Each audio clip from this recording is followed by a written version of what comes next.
Hello दोस्तों, नमस्कार। स्वागत है आज के इस नए वीडियो में। और आज हम लेकर आए हैं नॉर्थ वेस्टर्न रेलवे का, उत्तर पश्चिम रेलवे का बीकानेर डिवीज़न में एग्ज़ाम हुआ है। शंटिंग मास्टर का एग्ज़ाम हुआ है और यह एग्ज़ाम हुआ है 18/11/2025 को, यानी 18 नवंबर 2025 को। नवंबर महीने में बहुत सारे एग्ज़ाम हुए हैं, एक एक क्वेश्चन मिल रहा है जिसका मैं हल लेकर आ रहा हूँ। चलिए हम शुरू करते हैं।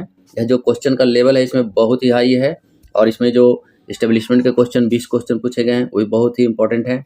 साथ ही जो ऑपरेटिंग के क्वेश्चन है वो भी बहुत ही हाई लेवल का है। चलिए हम शुरू करते हैं। शुरू करने से पहले बस एक रिक्वेस्ट है कि यदि आप हमारे चैनल पर नए हैं तो चैनल को जरूर सब्सक्राइब कर लीजिए, बेल आइकन को दबा दीजिए ताकि नई वीडियो का नोटिफिकेशन आपको सबसे पहले मिलते रहे।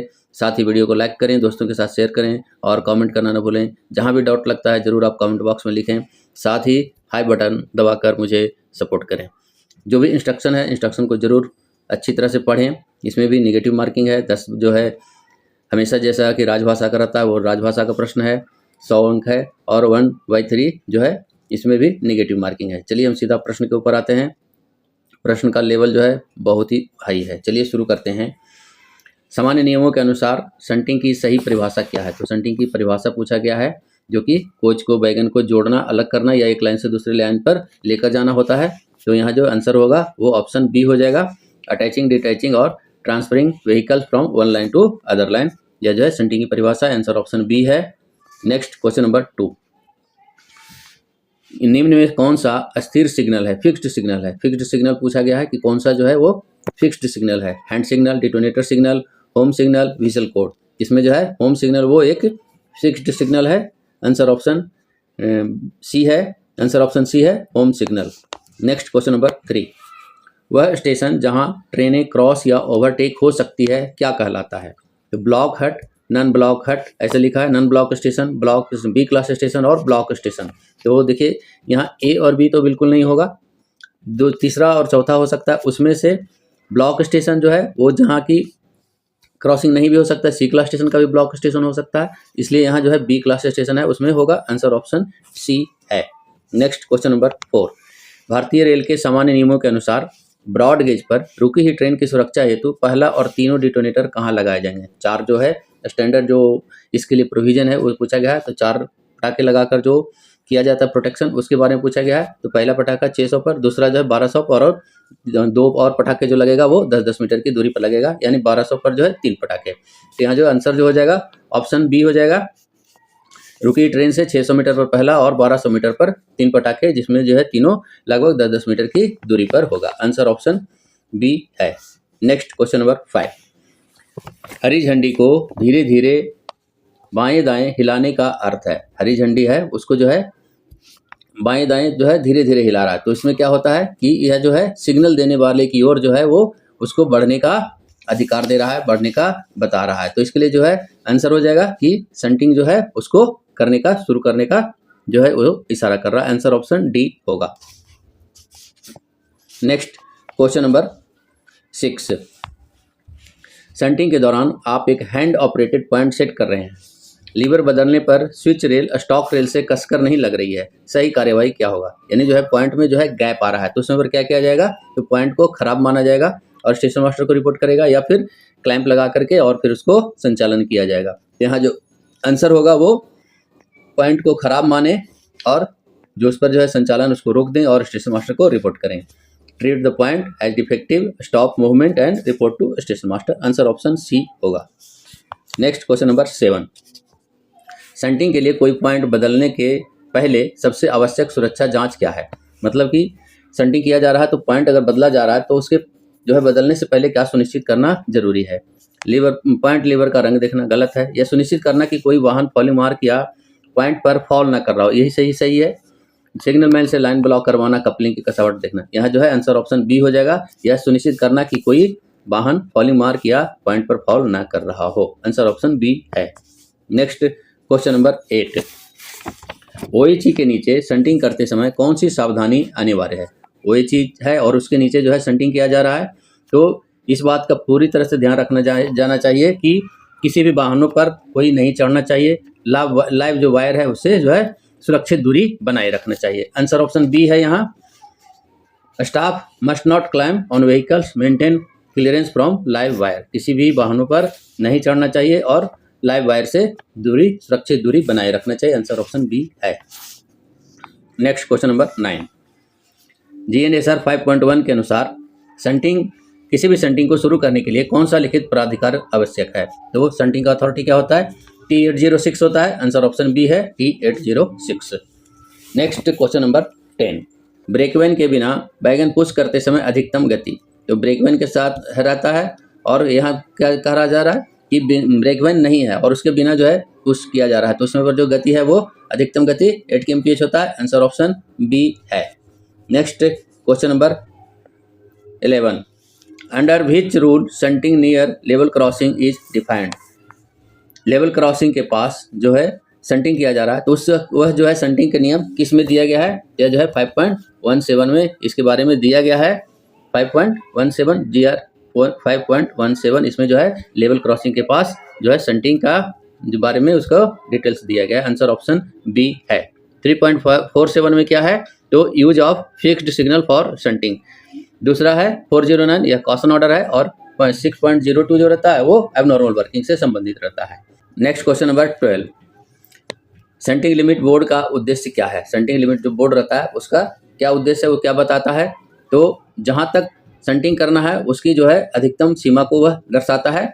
शंटिंग जहाँ तक परमिट है उसकी अधिकतम सीमा दर्शाना। Indicate maximum limit up to which shunting is permitted without special authority. Answer option B है। Next question number 13, block back कब दिया जाता है? ऑप्शन देखेंगे जब स्टेशन यार्ड पूरी तरह भरा हो, गलत है। जब पिछले ब्लॉक स्टेशन द्वारा रिक्वेस्ट की जाती है और होम सिग्नल तक लाइन क्लियर हो, स्टार्टर ऑफ हो, जब शंटिंग चल रही हो। तो शंटिंग के दौरान भी किया जा सकता है। और सिंगल लाइन जब रहेगा तो उस समय पर जब पिछले ब्लॉक स्टेशन द्वारा रिक्वेस्ट किया जाता है और होम सिग्नल तक लाइन क्लियर हो तो भी दिया जाएगा। लेकिन यहाँ जो है 2 ऑप्शन आ रहा है, तो आंसर मैं यहाँ बी करूँगा, लेकिन यहाँ डी भी इसमें हो सकता है क्योंकि यह जो है डबल लाइन में होगा और यह जो है सिंगल लाइन के लिए परमिट है। जो जिनको अगर क्लियर मालूम है तो जरूर कमेंट बॉक्स में अवश्य बताएं। चलिए हम आगे बढ़ते हैं। क्वेश्चन नंबर 14, ब्लॉक फॉरवर्ड का अर्थ क्या है? ब्लॉक फॉरवर्ड का अर्थ है कि अगले स्टेशन से लाइन क्लियर दे दिया गया हो और ट्रेन को एक्सेप्ट कर लिया गया और पीछे से जो है फिर और शंटिंग वगैरह परमिट किया जा रहा है, तो इसके लिए जो है आंसर ऑप्शन बी होगा। नेक्स्ट क्वेश्चन नंबर 15, जब शंटिंग ब्लॉक सेक्शन में प्रवेश करे तो कौन सा प्राधिकार दिया जाएगा? जो शंटिंग जो है ब्लॉक सेक्शन में प्रवेश कर रहा है तो T806 यहाँ क्या दिया गया है? T806 calling on T693B T409। यहाँ जो है सबसे उपयुक्त आंसर ऑप्शन ए है।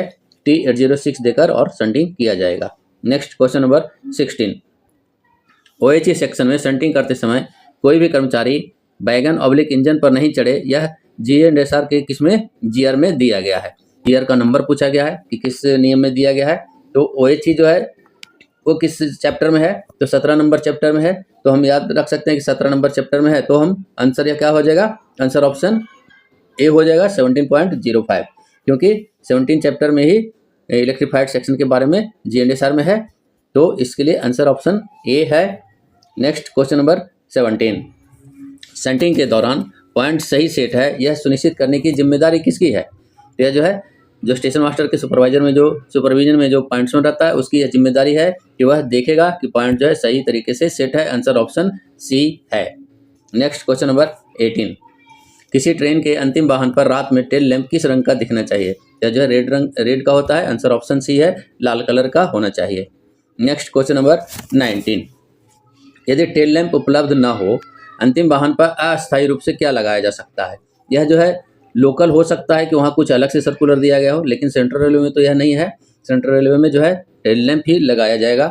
अगले स्टेशन पर रोका जाएगा, अगर विदाउट गार्ड चल रहा है तो स्टेशन से टेल लैंप लगाया जाएगा।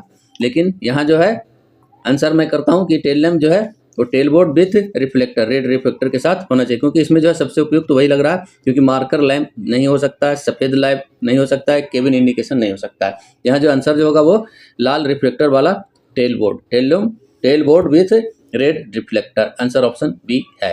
नेक्स्ट क्वेश्चन नंबर 20, ट्रेन के अंतिम वाहन पर फ्लैशिंग टेल लैंप या फ्लैशर लगाने का उद्देश्य क्या है?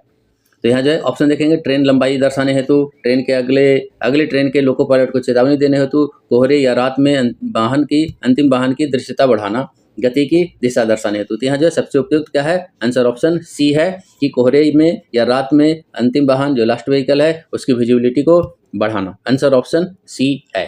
नेक्स्ट क्वेश्चन नंबर 21, लोकोमोटिव के आगे लगे मार्कर लाइट किस रंग की होनी चाहिए? तो मार्कर लाइट जो है वो आगे वाला वो सफ़ेद रंग का होना चाहिए। आंसर ऑप्शन ए है white. Next question number 22, interlock station पर सिग्नल और पॉइंट्स के संबंध में कौन सा कथन सही है? तो ये कथन को पढ़ेंगे। यदि पॉइंट सही से सेट ना हो तो सिग्नल क्लियर किया जा सकता है।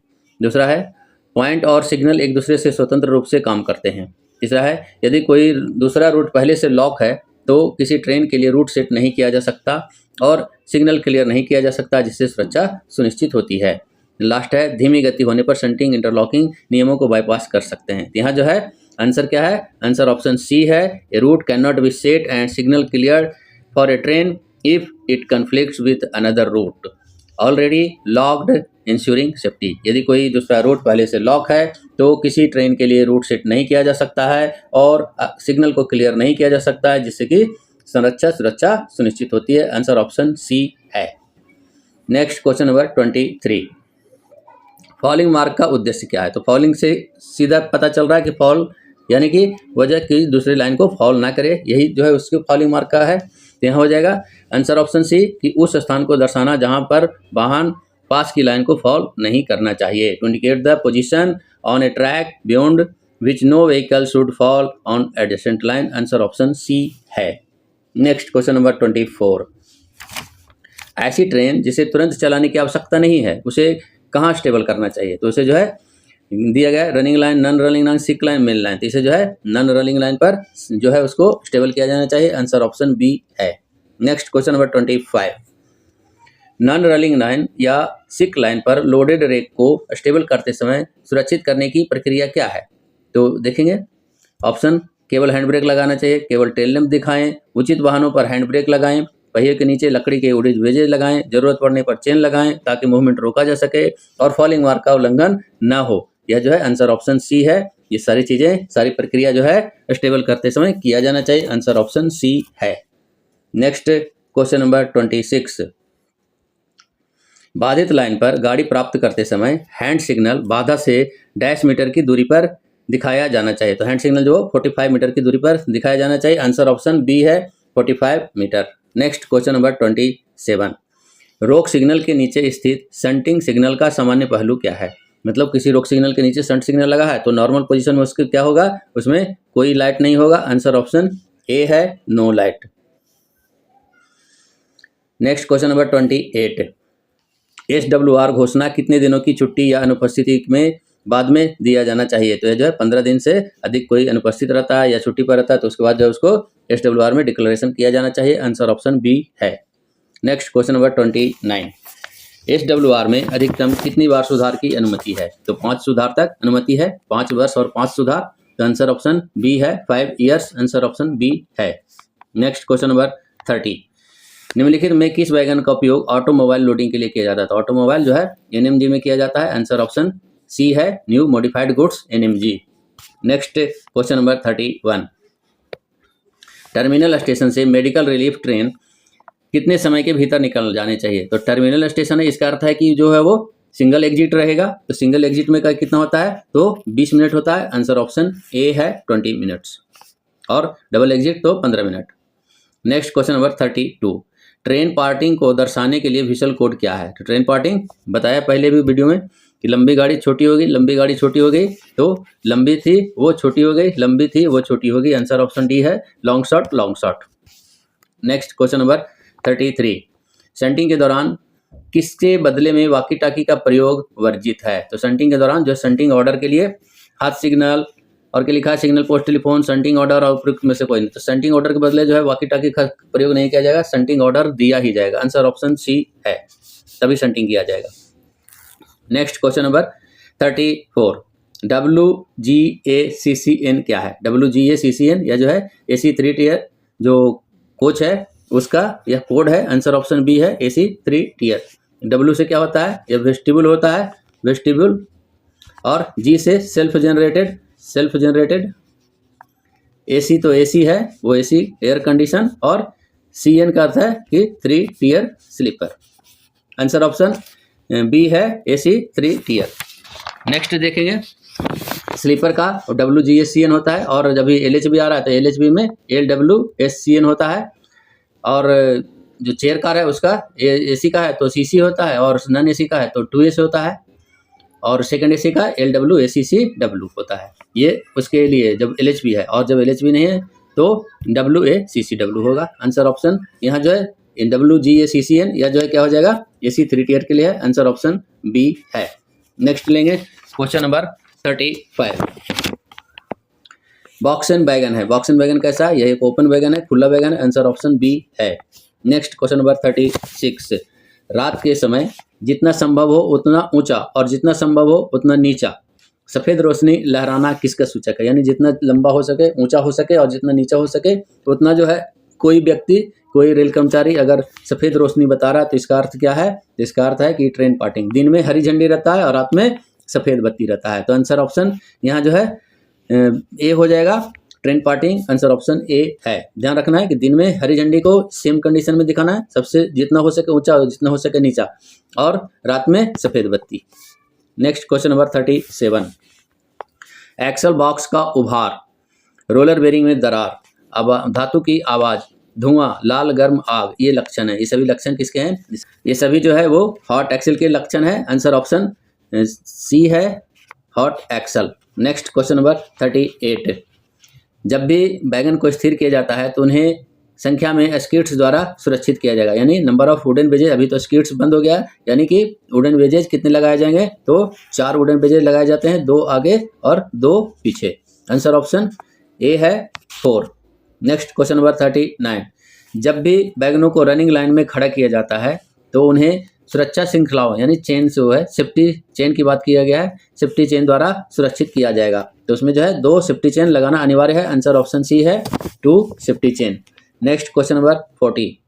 किन ट्रेनों में डेड इंजन नहीं जोड़ा जाना चाहिए? मेल एक्सप्रेस, सुपरफास्ट, गुड्स, शताब्दी राजधानी। शताब्दी राजधानी में किसी भी स्थिति में नहीं जोड़ा जाएगा। आंसर ऑप्शन डी है। Next question number 41। पीछे वाले ब्रेक वैन के पिछले हिस्से में क्षतिग्रस्त वाहनों की संख्या को जोड़ा जा सकता है, तो अधिकतम 1 जोड़ा जा सकता है। आंसर ऑप्शन बी है। Next question number 42। Absolute block system में दुर्घटना प्रभावित ब्लॉक सेक्शनों में ARME भेजने हेतु कौन सी प्राधिकृत दी जाती है? यानी कौन सा प्राधिकार पत्र या कौन सा जो अथॉरिटी है वो इशू किया जाएगा? तो वह जो है सहायता के लिए जा रहा है, तो सहायता के लिए क्या रहता है? TA 602। आंसर ऑप्शन डी है, T/A 602। Next question number 43। Multiple aspect system में स्टेशन का पहला अप्रोच सिग्नल कौन है? मल्टीपल एस्पेक्ट का है। Outer, home. आउटर सिंग जो है वो किस में रहेगा? पहले वार्नर रहेगा, उसके बाद आउटर रहेगा। होम तो नहीं रहेगा क्योंकि यह स्टॉप होगा। पहला सिग्नल पूछ रहा है, पहला अप्रोच सिग्नल वो डिस्टेंट हो जाएगा। स्टार्टर तो स्टार्ट करने के लिए स्टेशन में है, यहाँ जो है डिस्टेंट हो जाएगा। आंसर ऑप्शन डी है। Next question number 44। Material train की सेंटिंग की देखभाल कौन करता है? देख रेख कौन करता है? तो एक बात को ध्यान रखना है कि नॉर्मल जब सेंटिंग हो रहा है तो उस समय पर गार्ड करेगा, और अगर लोडिंग चल रहा है या अनलोडिंग चल रहा है तो उस समय पर जो है वो पेडोलाई करेगा। जो आंसर यहाँ जो हो जाएगा, सेक्शन इंजीनियर पीवे। और जब लोडिंग अनलोडिंग चल रहा है, लोडिंग अनलोडिंग चल रहा है, और जब गार्ड है कब करेगा? जब सिर्फ नॉर्मल, जब उसमें कोई ऐसा नहीं है कि लोडिंग चल रहा है या अनलोडिंग चल रहा है तो उस समय पर गार्ड करेगा। लेकिन यहाँ जो आंसर है वो सेक्शन इंजीनियर पीवे होना चाहिए। आंसर ऑप्शन सी है। Next question number 45। सुरक्षा सुनिश्चित करने के लिए रेलवे कर्मचारी को क्या करना चाहिए? जनता की सुरक्षा सुनिश्चित करें, उचित रिपोर्ट दें, किसी भी सिग्नल ट्रैक दोष को तुरंत सूचना दें। उपरोक्त सभी, ये सभी किसी भी रेलवे कर्मचारी है उसका यह ड्यूटी है, ये सारी चीज़ों का वह देखभाल करेगा। आंसर ऑप्शन डी हो जाएगा, all of these, all of the above, उपरोक्त सभी। Next question number 46। Passenger train के पार्टिंग को किस श्रेणी की दुर्घटना में रखा जाता है? तो ये ट्रेन पार्टिंग किस में है? पैसेंजर ट्रेन का। आंसर ऑप्शन ए है, जे श्रेणी में आता है या J3 के अंतर्गत आएगा। यहाँ जो है आंसर ऑप्शन ए है, जे श्रेणी, J category. Next question number 47। Shunt signal किस प्रकार का सिग्नल? शंट सिग्नल एक सहायक सिग्नल है, सब्सिडरी सिग्नल है। आंसर ऑप्शन सी है, सब्सिडरी सिग्नल, सहायक सिग्नल। नेक्स्ट 48। गलत लाइन पर ट्रेन प्राप्त होना किस श्रेणी का दुर्घटना है? यह कैसा है? यह जो है ब्लॉक नियमों का उल्लंघन हो रहा है, एबॉर्टेड कोलिजन नहीं है, गंभीर दुर्घटना नहीं है, उपरोक्त में से कोई नहीं। यहाँ जो है क्या होगा? Breach of block rule, block नियमों का उल्लंघन। आंसर ऑप्शन ए है। Next question number 49। कब अप्रोच सिग्नल ऑफ से ऑन किया जा सकता है? ऑफ से ऑन कब किया जा सकता है वो पूछा गया है। तो टू अवॉइड एन एक्सीडेंट, किसी भी हाल में नॉर्मल पोजीशन में जो है नहीं किया जा सकता, लेकिन अगर एक दुर्घटना को रोका जाना है तो उस समय पर जो है ऑफ किया हुआ सिग्नल को ऑन में किया जा सकता है। आंसर ऑप्शन ए है, टू अवॉइड एक्सीडेंट, दुर्घटना को रोकने के लिए। और दिया है क्रॉसिंग हेतु, प्रोसीडिंग हेतु, तो ये सब जो है इसके लिए नहीं होता है। आंसर ऑप्शन ए है, केवल दुर्घटना रोकने के लिए।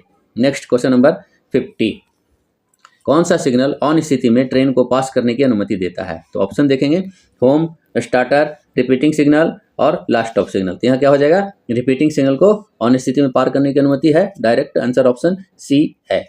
Next question number 51, track occupancy का पता लगाने हेतु कौन सा उपकरण एक्सेल गिनता है? ट्रैक को जो है उसका काउंट करता है, एक्सेल को कौन काउंट करता है? तो एक्सेल काउंटर के द्वारा काउंट किया जाता है। आंसर ऑप्शन सी है, axle counter. Next question number 52, भारतीय रेलवे में नाइट अलाउंस हेतु नाइट किस समय अवधि को कहा जाता है? तो नाइट अलाउंस के लिए जो है 22 बजे से 6 बजे तक का होता है। आंसर ऑप्शन बी है, 22 hours to 6 hour morning. Answer option B है, 22 से 6।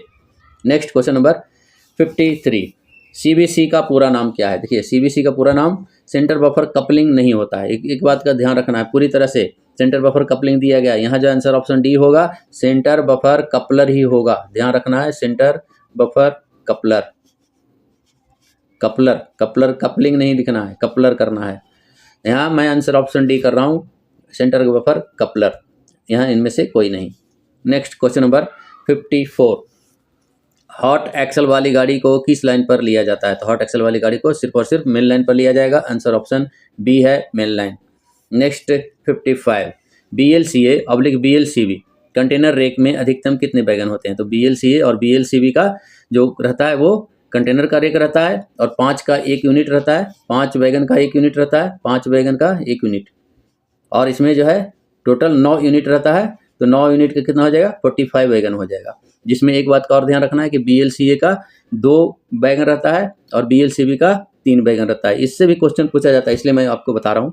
यहाँ जो है आंसर ऑप्शन बी हो जाएगा, 45।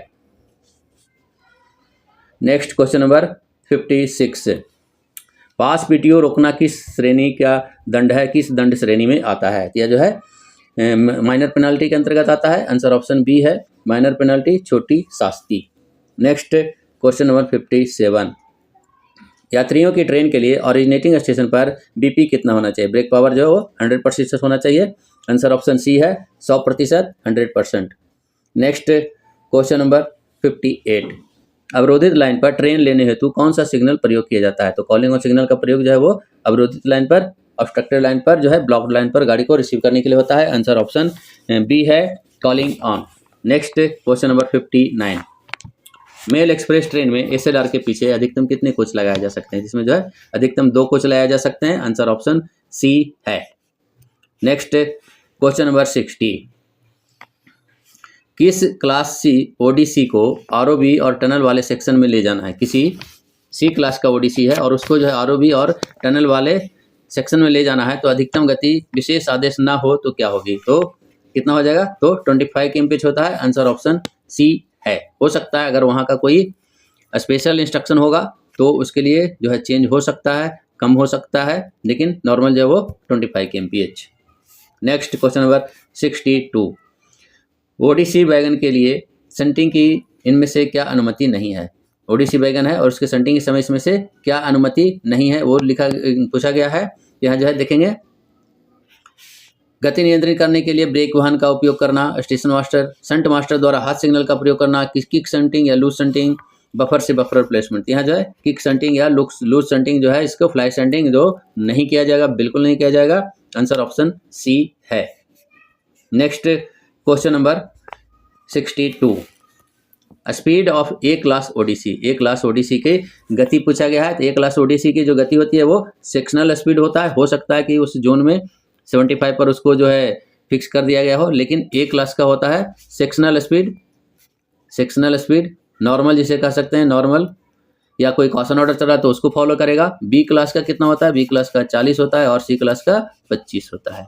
यहाँ हम आंसर नहीं कर रहे हैं, हो सकता है कि वहाँ पर जो है चेंज होगा। ए क्लास ओडीसी का हो सकता है 75 दिया होगा, क्योंकि 40, 20 और 10 तो होगा नहीं, तो 75 ही होगा।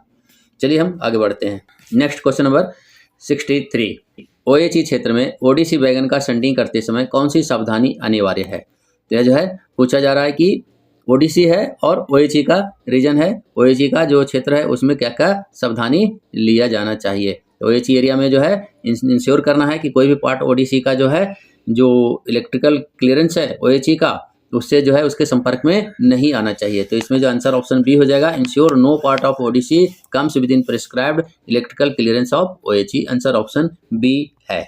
Next question number 64, class A ODC, A class ODC है, उसको नॉन इंटरलॉक पॉइंट पर सेंड करना है, सही तरीका क्या है? तो क्या करेगा, पॉइंट्स बन जाएगा, हैंड सिग्नल दिखाएगा, स्पीड जो है not exceeding 8 kmph। Answer option C है।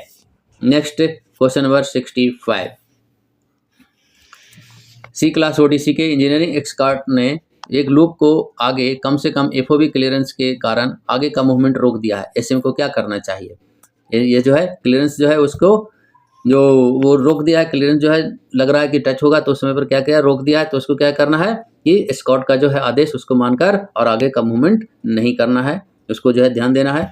यहाँ लिखा है स्कॉट की बात ना माने, स्कॉट का आदेश मानकर आगे का मूवमेंट ना दें, सिर्फ रिपोर्ट भेजें, 5 kmph से चलें। यहाँ जो है देखा जाएगा, आंसर ऑप्शन बी है, ट्रीट स्कॉट्स रिटेन या recorded instruction as mandatory, Scott का आदेश जो है अनिवार्य मानकर आगे जो है मूवमेंट न करें। आंसर ऑप्शन बी है।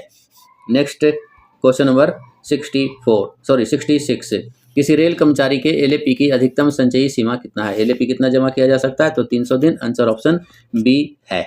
नेक्स्ट 67, रेलवे कर्मचारी को एलएपी का मासिक क्रेडिट कितना मिलता है? तो हर महीने 2.5 मिलता है, यानी 6 महीने में जो है कितना मिलता है, 6 महीने में 15, तो 1 महीने में कितना हो गया, 1 महीने में 2.5, यहाँ क्या हो जाएगा, आंसर ऑप्शन डी है, 2.5 day per month. Answer option D है। नेक्स्ट 68, प्रत्येक वर्ष एलएचपी अर्धवेतन अवकाश कितना क्रेडिट किया जाए? वर्ष का पूछा गया, 6 महीने में होता है 10, एलएपी होता है 15 और एलएचपी कितना होता है 6 महीने में 10, तो पूरे महीने 12 महीने का पूछा, 1 साल का तो 20 हो जाएगा। आंसर ऑप्शन बी है। नेक्स्ट 69, किसी रेल कर्मचारी, महिला रेल कर्मचारी को प्रत्येक प्रसव के लिए मातृत्व अवकाश कितने दिनों को मिलता है? यह जो है मैटरनिटी लीव 180 डेज के लिए होता है। आंसर ऑप्शन बी है, 180 डेज। नेक्स्ट क्वेश्चन नंबर 70, पुरुष रेल कर्मचारी को अधिकतम पितृत्व अवकाश कितना मिलता है? तो पैटर्निटी लीव कितना मिलता है? 15 दिन मिलता है। आंसर ऑप्शन सी है, 15 डेज। नेक्स्ट 71, कौन सा कैजुअल लीव या अवकाश सीएल को छोड़कर अन्य किसी अवकाश के साथ जोड़ा जा सकता है? जिसमें जो है रिस्ट्रिक्टेड हॉलीडेज है वो जोड़ा जाता है। आंसर ऑप्शन सी है, रिस्ट्रिक्टेड हॉलीडेज, प्रतिबंधित अवकाश जो कि ऑफिस में कार्य करने वाले हैं, लाइन स्टाफ के लिए नहीं होता है। नेक्स्ट क्वेश्चन नंबर 72, महिला रेल कर्मचारी को अधिकतम चाइल्ड केयर लीव कितने दिनों का मिलता है? तो अधिकतम चाइल्ड केयर लीव जो है वो 730 दिनों का होता है पूरे सर्विस के दौरान। आंसर ऑप्शन सी है, 2 years 730 days. Next question number 73, एक कैलेंडर वर्ष में रेल कर्मचारी को कितने सीएल कैजुअल लीव मिलता है? इसमें देखना, ध्यान देना है कि 8 दिन से 10 दिन होता है, क्योंकि 8 दिन जो है वो जो आरएच अवेल करते हैं, जो ऑफिस में कार्य करते हैं कर्मचारी, तो उनको आरएच भी मिलता है, रिस्ट्रिक्टेड हॉलीडे भी मिलता है, तो उनको सिर्फ 8 दिया जाता है, 8 दिन दिया जाता है। और जो लाइन में काम करते हैं उनके लिए जो है, जैसे ओपन लाइन में है तो उनके लिए 10 दिन होता है। तो यहाँ आंसर ऑप्शन सी हो जाएगा, 8 to 10 days depending on category, 8 से 10 दिन श्रेणी अनुसार। नेक्स्ट 74, किस प्रकार का पास मेटल पास, कार्ड पास या चेक पास के रूप में जारी किया जा सकता है?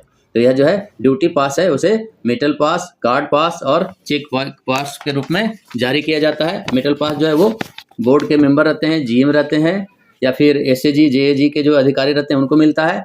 ड्यूटी पास जो है, ड्यूटी कार्ड पास, वह स्टाफ जिनको कि फ्रिक्वेंटली जो है ट्रैवलिंग करना पड़ता है उनको ड्यूटी कार्ड पास मिलता है। और जो ड्यूटी चेक पास होता है वो ऑन ड्यूटी जर्नी करते हैं, ट्रेनिंग जाते हैं, मेडिकल के लिए जाते हैं, इंक्वायरी के लिए जाते हैं, तो उसके लिए इसको जारी किया जाता है। तो यहाँ आंसर ऑप्शन ए हो जाएगा, ड्यूटी पास। नेक्स्ट क्वेश्चन नंबर 75, कर्मचारी प्रिविलेज पास होने के बावजूद अनुमति प्राप्त श्रेणी से ऊपर की श्रेणी में यात्रा करता है। मान लीजिए कि स्लीपर का वो थर्ड एसी में यात्रा कर रहा है, थर्ड एसी का पास है और सेकंड एसी में यात्रा कर रहा है, तो पास नियमों के अनुसार क्या कार्यवाही होगा, तो उसमें जो है उसको किराया वसूल किया जाएगा और उसके ऊपर जो है अनुशासनात्मक कार्रवाई भी किया जाएगा, डिसिप्लिनरी एक्शन भी लिया जाएगा, क्योंकि उनको मालूम है कि यह जो है करना गलत है। इसलिए जो है आंसर ऑप्शन बी होगा, रिकवरी और full fair and disciplinary action, अनुशासनात्मक कार्रवाई, आंसर ऑप्शन बी है। नेक्स्ट क्वेश्चन नंबर 76, प्रिविलेज पास पर यात्रा करते समय कर्मचारी के लिए क्या अनिवार्य है, तो जो पास है वो रहना चाहिए और उसके साथ एक उसको वैलिड आईडी कार्ड रहना चाहिए। यहाँ जो है आंसर ऑप्शन सी है, वैलिड पास प्लस रेलवे आईडी कार्ड, जो है रेलवे आईडी कार्ड नहीं है तो भी कोई भी एक जो है वैलिड पास, जो वैलिड कार्ड जो है आईडी का वो रहना चाहिए, लेकिन यहाँ आंसर ऑप्शन सी हो जाएगा कि railway pass, valid pass plus railway ID card must be carried. वैध पास और पहचान पत्र जो है उनको साथ में लेना आवश्यक है, आंसर ऑप्शन सी है। नेक्स्ट 77, प्रिविलेज पास में परिवार के सदस्य के नाम दर्ज हैं, यदि कोई आश्रित यात्रा नहीं करता है तो नियम क्या है, तो इसके लिए जो है ऑप्शन देखेंगे, पास अमान्य हो जाएगा, नाम काट कर पुनः सत्यापन किया जाएगा, कोई समस्या नहीं, जिनके नाम पर है यात्रा नहीं करते हैं वो भी नहीं जाएंगे, कोई बात नहीं, जिनका नाम है और यात्रा नहीं कर रहे हैं, यानी कि उसको जो है इसमें किसका दिया है, तो आश्रित यात्रा नहीं करता है, तो आश्रित का नाम है लेकिन यात्रा नहीं कर रहा, कोई बात नहीं, no issue, unused member simply do not travel, कोई समस्या नहीं, जिनके नाम है वो यात्रा पर नहीं जाएंगे, यात्रा नहीं करेंगे, आंसर ऑप्शन सी है। नेक्स्ट 78, सेवानिवृत्त रेल कर्मचारी के लिए पोस्ट रिटायरमेंट कम्प्लीमेंट्री पास और PRPCP की पात्रता क्या है, तो उसको जो कम से कम जो 20 वर्ष की जो है सर्विस पूरा होना चाहिए, आंसर ऑप्शन बी है, 20 वर्ष की पात्र रेलवे से वाया रिटायरमेंट के समय लागू नियम, railway qualifying service of 20 years as per rule applicable for retirement, answer option B है, 20 साल की सर्विस वह पूरा होना चाहिए तभी उनको कम्प्लीमेंट्री पास दिया जाएगा। नेक्स्ट क्वेश्चन नंबर 79, निम्न में कौन सा प्रिविलेज पास का दुरुपयोग माना जाता है, निर्धारित श्रेणी से नीचे यात्रा करना नहीं, टिकट बुक रद्द करना नहीं, पास पर जिनका नाम दर्ज है उसे यात्रा करने देना, उसे यात्रा करने देना, इंग्लिश का पढ़ेंगे, allowing a person whose name is not entered on the pass to travel, जिनका नाम दर्ज नहीं है वो है, हाँ जिनका नाम दर्ज नहीं है तो उसे यात्रा करना, यह जो है क्या है, यह पास नियमों का दुरुपयोग है, आंसर ऑप्शन सी है। Next question number 80, shunt master EI roster duty 10 घंटे है, क्या यह HOAR सीमा के भीतर है, यह जो है बिल्कुल सही है, यह EI रोस्टर जो है वो 12 घंटे का होता है, EI रोस्टर के अंतर्गत यह आता है, आंसर ऑप्शन ए है, यस EI स्टाफ में have to perform up to 12 hours duty, हाँ EI श्रेणी के जो कैटेगरी के जो लोग हैं वो 12 घंटे तक ड्यूटी हो सकती है, आंसर ऑप्शन ए है। Next question number 81, as per HOAR के नियम के अनुसार कंटिन्यूअस श्रेणी के कर्मचारियों के लिए 24 घंटे में अधिकतम रोस्टर ड्यूटी कितने हैं, ये जो है कंटिन्यूअस श्रेणी का जो है वो वीकली जो रहता है, वीकली वो 48 आवर्स रहता है, वीकली 48 आवर्स और मैक्सिमम जो है वो 54 आवर्स हो सकता है, यह जो है वीकली होता है, लेकिन यहाँ पूछा गया 24 घंटे के, तो 24 घंटे यानी कि लॉन्ग ऑन जो ड्यूटी रहती है, लॉन्ग ऑन इसमें लॉन्ग ऑन अगर ड्यूटी होती है तो लॉन्ग ऑन जो ड्यूटी रहती है वो 10 आवर्स का होता है, यहाँ जो क्लियर नहीं आ रहा है आंसर मुझे, लेकिन इसमें जो है मैं आंसर 10 आवर्स कर सकता हूँ, क्योंकि यह जो है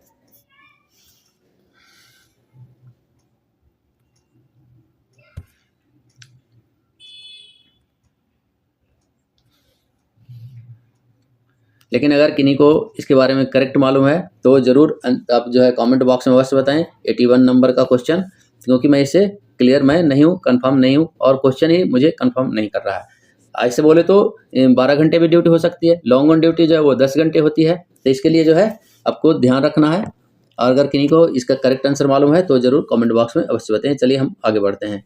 क्वेश्चन नंबर 82, कंटिन्यूअस श्रेणी के कर्मचारियों को 2 ड्यूटी अवधि के बीच न्यूनतम विश्राम कितना होना चाहिए, तो न्यूनतम विश्राम जो है वो 10 घंटे का विश्राम होना चाहिए, आंसर ऑप्शन डी है। नेक्स्ट क्वेश्चन नंबर 83, HOAR के अनुसार इंटेंसिव कैटेगरी के इंटेंसिव श्रेणी के कर्मचारियों के लिए ड्यूटी प्लस विश्राम सहित स्प्रेड ओवर कितना होना चाहिए, तो ये जो है 12 घंटे से अधिक नहीं होना चाहिए, आंसर ऑप्शन ए है, 12 आवर से अधिक नहीं होना चाहिए, 12 घंटे से अधिक नहीं होना चाहिए। नेक्स्ट क्वेश्चन नंबर 84, HOAR के अनुसार कौन सी श्रेणी सबसे अधिक थकान संबंधित मानी जाती है और जिनके लिए सबसे कम ड्यूटी घंटे निर्धारित किए जाते हैं? तो यह जो है इंटेंसिव कैटेगरी के जो रहते हैं, जैसे कंटिन्यूअस हुआ, ईआई होगा, सुपरवाइजरी होगा, इंटेंसिव होगा, इसमें जो है इंटेंसिव कैटेगरी को सबसे जो है मोस्ट फैटिक प्रोन माना जाता है, थकान संबंधित माना जाता है। तो आंसर ऑप्शन सी है, intensive. Next question number 85, HOER के अंतर्गत एक सप्ताह में अधिकतम अनुमत ओवर टाइम कितना है? What is the maximum permissible overtime for the staff under HOER in 1 week? एक वीक के लिए पूछा गया है, तो एक वीक में जो है वो अधिकतम 24 घंटे तक हो सकता है। आंसर ऑप्शन सी है। मान लिया जाए कि अगर कोई ग्रुप सी का कर्मचारी है तो उसका कितना होता है, एक वीक का 48 आवर्स। अगर वो 6 का 6 दिन वो पूरे 12 घंटे करता है तो कितना हो सकता है, 24 घंटा कर सकता है। तो कितना हो गया, तो 48 और 24 72, यानी अधिकतम जो है वो 24 आवर्स कर सकता है। आंसर ऑप्शन सी है। नेक्स्ट क्वेश्चन नंबर 86, जब संचालनिक आवश्यकता मतलब कि ऑपरेशनल एक्सीजेंसी है और उस समय पर उस आवश्यकता के कारण किसी कर्मचारी को निर्धारित ड्यूटी से अधिक समय तक रोका जाता है, तो अतिरिक्त ड्यूटी की गणना के लिए कौन सा नियम लागू होगा? तो HOER का जो नियम है वही लागू होगा, जिसमें जो है HOER overtime and excess duty compensation provision, HOER का ओवर टाइम भत्ता एवं अतिरिक्त ड्यूटी क्षतिपूर्ति प्रावधान के अनुसार जो है उसे उसकी ड्यूटी की गणना की जाएगी। आंसर ऑप्शन सी है। नेक्स्ट क्वेश्चन नंबर 87, रेल सेवक अनुशासन एवं अपील नियमों के किस नियम के अंतर्गत गंभीर दंड का चार्जशीट जारी होता है? तो जो है इसके में नियम को पूछा है कि कौन सा ऐसा नियम है जिसके तहत जो है मेजर पेनाल्टी चार्जशीट जारी किया जाता है। तो इसके लिए जो नियम है वो रूल 9 है। आंसर ऑप्शन बी है। रूल 9 एंड 10 लिखा है, रूल 9 है, रूल 9। यहाँ ऑप्शन बी को आंसर करेंगे। आंसर ऑप्शन बी है। नेक्स्ट क्वेश्चन नंबर 88, रेलवे में गंभीर दंड का चार्जशीट जारी करने का कौन सा प्रपत्र उपयोग किया जाता है? यानी जो स्टैंडर्ड फॉर्म है वो मेजर पेनाल्टी के लिए कौन सा इशू किया जाता है? तो SF5 किया जाता है। आंसर ऑप्शन बी है, SF5। नेक्स्ट क्वेश्चन नंबर 89, गंभीर दंड का चार्जशीट मिलने के बाद लिखित प्रतिरक्षा डिफेंस देने के लिए कर्मचारी को न्यूनतम कितना समय दिया जाता है? What is the minimum time given to an employee for submitting a written statement of defense after receiving a major penalty charge sheet? तो इसके लिए जो है उसको 10 दिन का समय दिया जाता है। आंसर ऑप्शन सी है, न्यूनतम 10 दिन, कम से कम 10 दिन दिया जाता है। और इसके जो है अगर वो रिक्वेस्ट करता है तो डिसिप्लिनरी अथॉरिटी है उसे बढ़ा भी सकते हैं, लेकिन यहाँ जो आंसर होगा वो 10 डेज होगा। नेक्स्ट क्वेश्चन नंबर 90, लघु दंड का चार्जशीट SF11 जारी करने का अधिकार किसके पास होता है? यह जो है DA के पास होता है, जो डिसिप्लिनरी अथॉरिटी रहते हैं, DA अनुशासन प्राधिकारी, उनके पास होता है। आंसर ऑप्शन सी है। और इसके लिए जो रूल है वो रूल 11 होता है। ध्यान रखना है, मेजर के लिए 9 था और इसके लिए रूल 11 है, SF11 के लिए रूल 11। नेक्स्ट 91, गंभीर दंड की जांच में IO इंक्वायरी ऑफिसर और PO प्रेजेंटिंग ऑफिसर को कौन नियुक्त करता है? ये दोनों का जो नियुक्ति है वो डिसिप्लिनरी अथॉरिटी के द्वारा किया जाता है। आंसर ऑप्शन सी है, अनुशासन प्राधिकारी। आंसर ऑप्शन सी है, disciplinary authority DA। Next question number 92, जब कर्मचारी चार्जशीट प्राप्त करने से मना कर देता है, किसी को चार्जशीट दिया गया और वह जो रिसीव नहीं कर रहा है, when an employee refuses to receive the chargesheet it should be, तो इसको क्या किया जाता है कि उसको जो है नोटिस बोर्ड पर चिपका दिया जाता है। कब? 2 गवाह का उस पर सिग्नेचर लिया जाता है और उसको जो है नोटिस बोर्ड पर या फिर उसके घर पर भी भेज दिया जाता है और उसको समझा जाता है कि उसको डिलीवर कर दिया गया। यहाँ जो आंसर हो जाएगा served by affixing on notice board with witness and treated as delivered. Notice board पर जो है चिपका दिया जाएगा और गवाह के साथ, और साथ में उसको माना जाएगा कि उसको मिल गया है। आंसर ऑप्शन सी है। नेक्स्ट क्वेश्चन नंबर 93, ऑपरेटिंग नियमों के अनुसार जब गार्ड स्टेशन मास्टर के साथ ऑल राइट सिग्नल एक्सचेंज करता है तो वह किस बात का प्रमाण है? तो यह इस बात का प्रमाण है कि रेक जो है पूरा है, ब्रेक कंटिन्यूटी बिल्कुल सही है, ट्रेन सुरक्षित है और अब चलने के लिए तैयार है। यहाँ जो है आंसर ऑप्शन सी होगा कि फंक्शन इज कंप्लीट, फॉर्मेशन जो है कंप्लीट और ब्रेक कंटिन्यूटी है जो बिल्कुल सही है, train condition is safe. Answer option C है। नेक्स्ट क्वेश्चन नंबर 94, यदि ट्रेन आगमन के बाद गार्ड ऑल राइट सिग्नल नहीं देता है तो स्टेशन मास्टर को क्या करना चाहिए? यानी जो है गाड़ी आया है और वो जो है कंप्लीट अराइवल नहीं बता रहा है, तो उस समय पर क्या किया जाना चाहिए? तो उसको जो है असामान्य मानकर स्वयं जो है ब्रेक वैन को कि अपने खुद या फिर कोई स्टाफ को भेजकर उसको जो है वो सुनिश्चित करता है। टेल लैम्प, टेल बोर्ड और अंतिम वैगन की जांच करें। आंसर ऑप्शन सी हो जाएगा। Treat as abnormal, SM must personally verify brake van, tail lamp and last vehicle. Answer option C है। Next question number 95। रात में ऑल राइट सिग्नल एक्सचेंज करते समय गार्ड को निम्न में क्या अनिवार्य रूप से करना चाहिए? यहाँ पूछा गया, इसको देखेंगे। हरी झंडी दिखाना, 2 बार सीटी करना, हाथ सिग्नल लैंप से हरी रोशनी एसएम ऑब्लिक लोको पायलट की ओर देना। यहाँ जो नाइट का समय पूछ रहा है तो आंसर ऑप्शन सी होगा, टॉर्च जलाना। तो आंसर ऑप्शन सी हो जाएगा। So green light from hand signal lamp towards SM oblique loco. Answer option C है। Next question number 96। Accident manual के अनुसार ART ARME कब बुलाया जाता है? तो देखेंगे, ऑप्शन देखेंगे।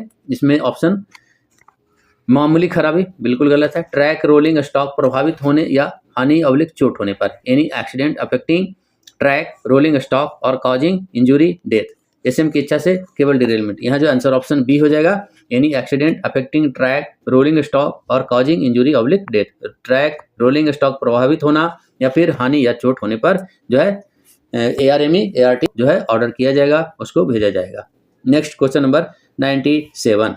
रेलवे दुर्घटना मैनुअल यानी एक्सीडेंट मैनुअल है, उसके अनुसार निम्न में कौन सी परिणामी ट्रेन दुर्घटना है? कंसिक्वेंशियल ट्रेन एक्सीडेंट है। तो कंसिक्वेंशियल ट्रेन एक्सीडेंट जो होता है वो कौन कौन कहलाता है? Collision, fire in train, LC gate accident या फिर मेजर डिरेलमेंट रहता है, उसको कहा जाता है। तो यहाँ जो है ट्रेन डिरेलमेंट है वो इसके अंतर्गत आएगा। आंसर ऑप्शन सी है, ट्रेन का पटरी से उतरना। आंसर ऑप्शन सी है। नेक्स्ट कंसिक्वेंशियल परिणामी यानी परिणाम दिख रहा है, गाड़ी जो है वहां पर डिरेल हो गया है। Next question number 98। निम्न में कौन सा सूचक ट्रेन दुर्घटना है यानी इंडिकेटिव ट्रेन एक्सीडेंट ITA पूछा है, वह कौन सा है, न कि परिणामी दुर्घटना है? यहाँ 2 ट्रेनों की टक्कर, ये परिणामी में आता है। ट्रेन में आग लगना, ये भी परिणामी में आता है, अभी हमने ऊपर बताया। लेवल क्रॉसिंग गेट, ये भी आता है। और मेजर डिरेलमेंट था तो वो आता था। यहाँ क्या है? Signal pass at danger. यह जो है क्या है? इंडिकेटिव एक्सीडेंट है। आंसर ऑप्शन डी है। Signal passing at danger without collision oblique derailment, बिना टक्कर या बिना डिरेलमेंट के सस्पेंड हो जाना, सिग्नल को है पास में जो है ऑन में कर जाना। ये क्या सूचना दे रहा है कि ऐसा होता रहा तो एक दिन जो है जो दुर्घटना हो सकता है, इंडिकेट कर रहा है आपको। इंडिकेटिव ट्रेन एक्सीडेंट के अंतर्गत आता है। आंसर ऑप्शन डी है। Next question number 99। निम्न में किस प्रकार की शंटिंग में इंजन पीछे से वैगनों को धक्का देकर आगे बढ़ाता है? ऐसा जो है पहले फ्लाई शंटिंग, हम शंटिंग होता था, लूज शंटिंग होता था, उसमें से होता था। तो यहाँ जो है फ्लाई शंटिंग हो जाएगा। आंसर ऑप्शन सी है। पुश पुल शंटिंग जो है सबसे जो है उसको सेफ माना जाता है। शॉर्टिंग है कि जो छाटने का कार्य होता है कि कोई POH है, ROH है या एक तरह का वैगन है उसको एक तरह का लगाना है। और जो है प्रोपेलिंग जो चलता है सेल्फ प्रोपेल्ड व्हीकल, उसका शंटिंग। तो यहाँ जो है फ्लाई शंटिंग होगा। आंसर ऑप्शन सी है। आंसर ऑप्शन सी है, फ्लाई शंटिंग। लूज शंटिंग या हम शंटिंग रहेगा वो इसका आंसर है। Next question number 100। कौन सा सिग्नल ट्रेन को स्टेशन सेक्शन में प्रवेश देने और स्टेशन लिमिट की सुरक्षा के लिए होता है? Which signal controls the entry of train into a section station section and protect the station limit. यह जो है कौन सा है? तो होम सिग्नल है। आंसर ऑप्शन बी है। होम सिग्नल ही है जिसके जो गाड़ी को प्रवेश करने का अनुमति देता है और वह जो उसकी जो है सुरक्षा भी करता है। आंसर ऑप्शन बी है। अब जो है 101 से लेकर 110 तक जो हिंदी राजभाषा का प्रश्न है, आंसर क्वेश्चन देखेंगे। Question number 101। हिंदी सलाहकार समिति का गठन किस मंत्रालय में किया गया है? ये जो है गृह मंत्रालय में है। आंसर ऑप्शन बी है। Next question number 102। क्षेत्रीय भाषा आधिकारिक समिति के अध्यक्ष कौन है? तो क्षेत्रीय भाषा के जो ऑफिशियल लैंग्वेज है या जोनल लैंग्वेज ऑफिशियल कमेटी कह सकते हैं, तो इसके जो है वो GM होंगे। आंसर ऑप्शन ए है, GM महाप्रबंधक। और डिवीजन करेगा तो DRM होंगे। Next question number 103। रेलवे स्टेशनों पर घोषणाएं निम्न भाषाओं में किस क्रम में की जाएगी? तो पहले क्षेत्रीय भाषा, उसके बाद हिंदी, उसके बाद अंग्रेजी। आंसर ऑप्शन ए है। नेक्स्ट 104। राजभाषा व्यक्तिगत नगद योजना किसके लिए निर्धारित है? यह जो है जूनियर प्रशासनिक ग्रेड के जो जितने भी कर्म हैं और अराजपत्रित श्रेणियों के तक के अधिकारियों के लिए। तो गैजेटेड और नॉन गैजेटेड और रेलवे एम्प्लॉय, इन सभी के लिए होता है। आंसर ऑप्शन सी है। नेक्स्ट 105। केंद्रीय हिंदी समिति के उपाध्यक्ष कौन होते हैं? उपाध्यक्ष पूछा गया है। अध्यक्ष PM होते हैं और उपाध्यक्ष गृह मंत्री होते हैं। आंसर ऑप्शन बी है, होम मिनिस्टर। नेक्स्ट 106। राजभाषा अधिनियम किस वर्ष बना? तो ये जो है 10 मई 1963 को, 10/5/1963। आंसर ऑप्शन सी है। नेक्स्ट 107, वर्तमान में संविधान की 8वीं अनुसूची में कितनी भाषाएं सूचीबद्ध है? आंसर ऑप्शन सी है, 22 भाषाएं हैं। आंसर ऑप्शन सी है। नेक्स्ट 108 है, भारतीय रेल पर राजभाषा कार्यान्वयन समिति की बैठक कब कब होती है? तो ये जो है 3 महीने में एक बार होती है। आंसर ऑप्शन सी है, 1 in 3 months, एक साल में 4 बार। नेक्स्ट 109, हिंदी भाषा के विकास के लिए किस निर्देश किस अनुच्छेद में दिए गए हैं? तो ये जो है 343 से 351 तक है, जिसमें 351 में इसके विकास से संबंधित जो है वर्णन किया गया है। आंसर ऑप्शन सी है, 351, 351। लास्ट क्वेश्चन है 110, संविधान के भाग 17 में संघ की भाषा से संबंधित अनुच्छेद 343 किस अध्याय से है, यानी किस चैप्टर से पूछा गया? तो ये चैप्टर 1 में है। आंसर ऑप्शन ए है, चैप्टर 1 अध्याय 1। आज हमने सभी 110 क्वेश्चन लिया है, जिसमें 2 या 3 क्वेश्चन जो है वो छूट गया है। अगर किन्हीं को मालूम है तो जरूर आप जो है इसको कमेंट बॉक्स में अवश्य लिखें। और यह जो है क्वेश्चन का लेवल है सेंटिंग मास्टर के हिसाब से बहुत ही बेस्ट है, और मतलब लेवल जो है बहुत ही हाई है। कहने का अर्थ है कि जो क्वेश्चन है उस लेवल से बहुत हाई लेवल में पूछा गया है। और मैं समझता हूं कि आपके जो प्रिपरेशन है उसको भी एक हाई लेवल पर लेकर जाने के लिए, नेक्स्ट लेवल पर लेकर जाने के लिए आपको सहयोग प्रदान करेगा। मैं आपकी परीक्षा में सफलता की कामना करता हूं। सफलता की कामना करते हुए मिलते हैं हम नेक्स्ट वीडियो में। तब तक के लिए जय हिंद, जय भारत, थैंक यू, धन्यवाद, वंदे मातरम।